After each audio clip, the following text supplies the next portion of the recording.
Is ADHD a gift or a curse?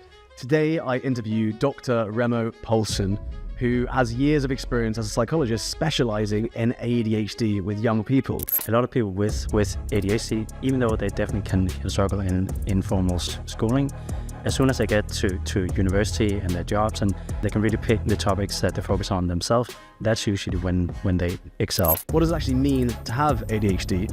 Does nutrition impact or influence ADHD? A lot of parents of children with ADHD are coming to us and telling us, when I give him this food, he goes crazy. So I need to keep him low on the sugars, and also talk to adults with ADHD who tells me I treated myself with my diet. We really bust some of the most typical myths around ADHD so that you, as a parent, can help your child as much as possible.